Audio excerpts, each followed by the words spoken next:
Today we're going to do a UV quart sleeve bulb combo replacement and a UV Max UV.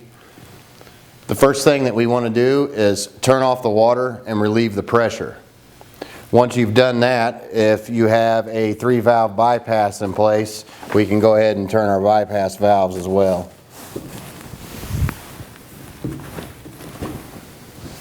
And then if you want to use water while you're doing this process, you can open up the bypass valve and turn the water back on and use water while you're doing this. If not, then you would simply just leave this closed and we'd do the process and then we'd bring it back online. For now, we're going to show it as we're still using water while this is taking place. Now, typically when the bulb is due, you would have got an audible alarm or a discolored light for the bulb, and that's how you would know it was time to change. Or if you're periodically checking this, you would see this number of 365 decreasing until it came down to absolute 0, which would be time for a bulb change. So the first thing that we would do would be to unplug the power. When you unplug the power, you'll hear an audible alarm. This is just to let you know that you have a power failure. It'll slowly diminish and get quiet until you can't hear it anymore. And then once this has settled, everything is stopped, we have the water off and the pressure relieved, then we can proceed to remove the bulb. So the first thing that we would do would be to remove the protective cover here.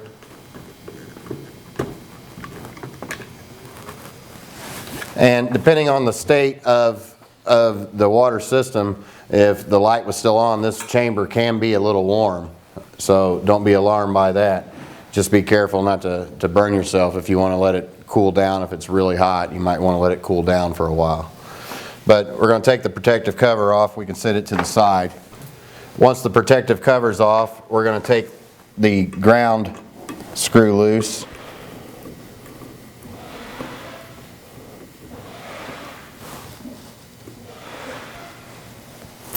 And put it to the side. Make sure you don't lose the star washer that's on the screw. Pull the wires to the side.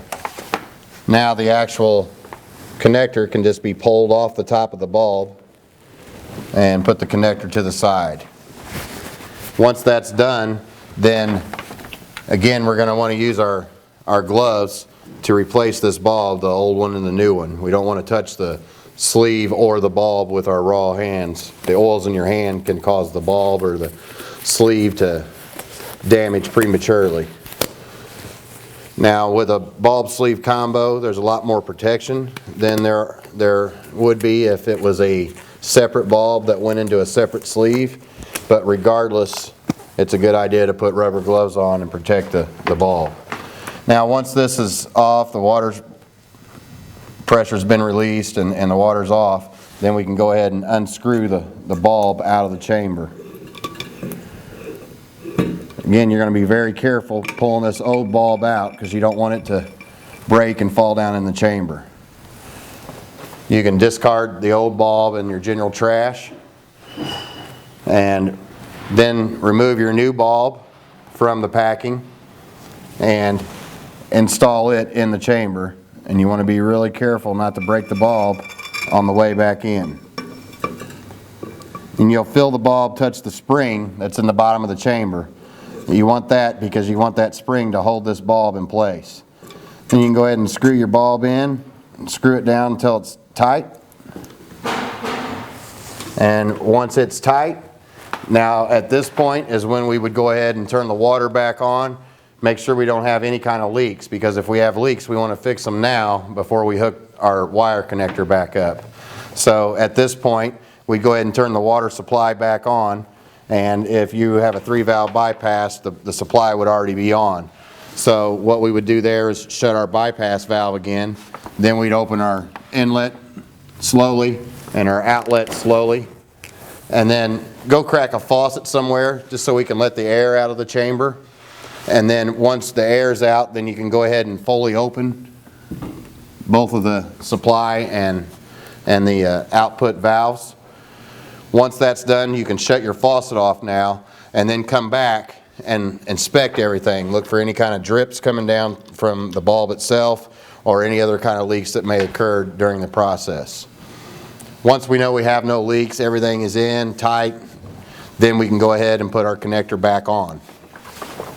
This connector, like it's going to go on in a certain way. You'll see there's a slot here and a slot in the bulb. You got to line that up as well as this ring connector all together.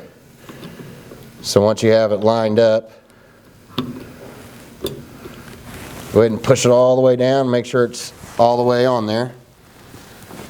Then we can go ahead and put our ground wire and strain relief wire back on the chamber. But once it's tight, just go ahead and snug it down. And then you can put your protective cover back on the system. Slide it over the connector and lock it in place with the lock tabs.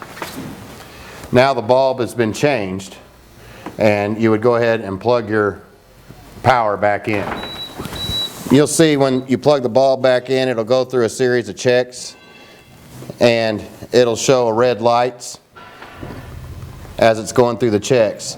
Now, if this bulb was spent and we had an alarm here, you have the alarm silence, but once the new bulb's back in place, that's when you would push and hold this reset button for 5 seconds.